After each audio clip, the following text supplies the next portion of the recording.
आज किस नेता ने अपने बयानों से किस तरह सियासी तीर चलाया, आपको दिखाते हैं शब्द बाण में। राहुल गांधी ने वोट चोरी को लेकर आज फिर से बड़ा खुलासा किया। उन्होंने पहले हाइड्रोजन बम फोड़ने की बात कही थी, लेकिन कहा कि हाइड्रोजन बम वो बाद में फोड़ेंगे। इस दौरान उन्होंने कर्नाटक के आलंद में वोट चोरी का आरोप लगाया और कहा कि कांग्रेस के गढ़ वाले बूथ में ऑटोमेटेड सिस्टम का इस्तेमाल कर लोगों के वोट काटे जा रहे हैं।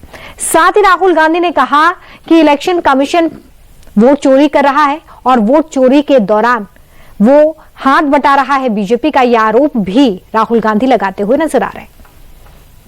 कांग्रेस पार्टी पर आनंद ने अटैक किया।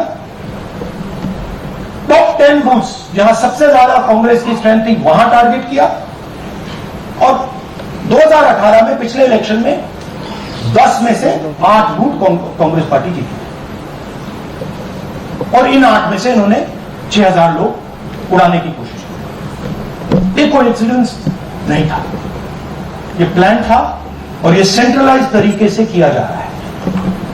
अब मैंने बहुत बड़ी बात बोली, चीफ इलेक्शन कमीशन के बारे में मैंने बोला कि ये व्यक्ति वोट चोरों की रक्षा करता है।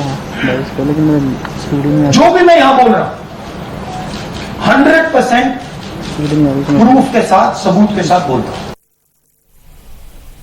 राहुल गांधी ने इलेक्शन कमीशन और बीजेपी पर आरोप लगाया तो इस मुद्दे को लेकर सियासत तेज हो गई। बीजेपी नेताओं ने राहुल के आरोपों का चुन चुनकर जवाब दिया। बीजेपी नेता अनुराग ठाकुर ने कहा कि अब तो साबित हो गया है कि राहुल गांधी का मकसद सिर्फ और सिर्फ संवैधानिक संस्थाओं की विश्वसनीयता को खत्म करना है।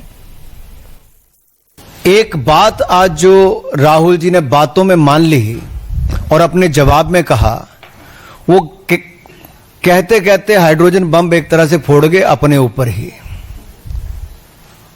वो कहते मैं लोकतंत्र बचाने नहीं आया। राहुल जी कहते हैं लोकतंत्र को बर्बाद करने की तैयारी है क्या? गलत निराधार आरोप बार बार संवैधानिक संस्थाओं पर लगाना, गलत निराधार आरोप बार बार इलेक्शन कमीशन ऑफ इंडिया पर लगाना, कभी ईवीएम पर प्रश्न चिन्ह खड़े करने, कभी वीवीपैट पर करना, कभी चुनावों के नतीजों पर करना और कभी टूल किट के सहारे भारत के लोकतंत्र पर, संवैधानिक संस्थाओं पर प्रश्न चिन्ह खड़ा करना, क्या यह आदत सी बन गई है? क्या चाहती है कांग्रेस पार्टी? बीजेपी नेता रविशंकर प्रसाद ने भी राहुल गांधी पर चुन चुनकर हमला बोला। उन्होंने कहा कि राहुल गांधी को वोट नहीं मिलते हैं, इसलिए वो भड़के हुए हैं। राहुल गांधी को देश कभी वोट नहीं देगा। साथ ही उन्होंने ये भी कहा कि राहुल गांधी देश की जनता का अपमान कर रहे हैं। मोटी बात बहुत साफ है, राहुल गांधी को वोट नहीं मिलता तो हम क्या करें? और उनके इस लक्षण से और इस आचरण से, जिस तरह की वो बदजुबानी करते हैं, जिस तरह से प्रधानमंत्री विपक्ष पर हमले करते हैं, देश उनको कभी नहीं वोट देगा।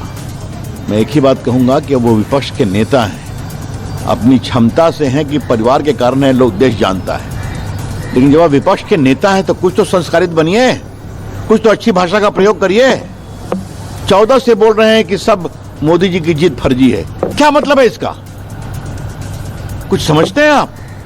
राहुल गांधी इस देश की जनता का अपमान कर रहे हैं। राहुल गांधी इस देश के वोटर्स का अपमान कर रहे हैं। जिन्होंने नरेंद्र मोदी को इतना वोट दिया, जिताया, तो अब नहीं समझते हैं कि जनता फिर जवाब देगी। गृहमंत्री अमित शाह ने आज बिहार का दौरा किया और राहुल गांधी के वोट अधिकार यात्रा का जिक्र करते हुए उनके मकसद को उजागर किया। उन्होंने कहा कि राहुल घुसपैठियों को बचाना चाहते हैं और उनकी यात्रा का मकसद घुसपैठियों को बचाना था और इसलिए वो झूठे नैरेटिव फैलाने में लगे हुए हैं। अभी अभी ये राहुल बाबा यात्रा कर गए ना भाई? यात्रा का विषय क्या था उनका बताओ तो जरा। अरे यार, वोट चोरी नहीं था, मैं बाद में बताता हूं क्या था।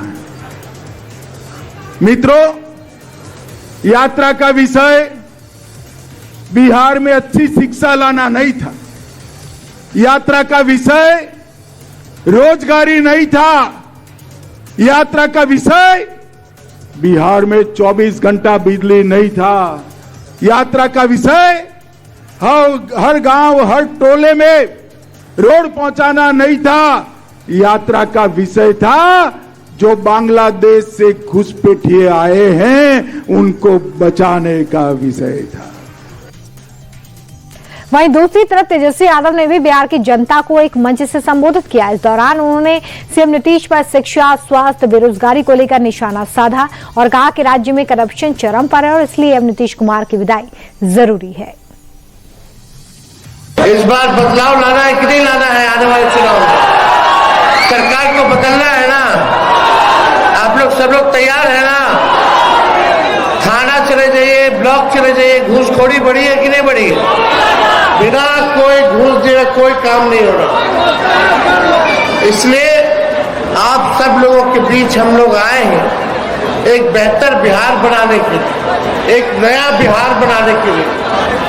अपराधी बेलगाम हो गए, कोई ऐसा दिन नहीं जहां बिहार में गोली, हमारे बच्चियों के साथ रेप ना होता हो, कोई ऐसा दिन ना हो जहां हत्या ना होती हो, दुकान में घुस के गोली मार दे रहा है।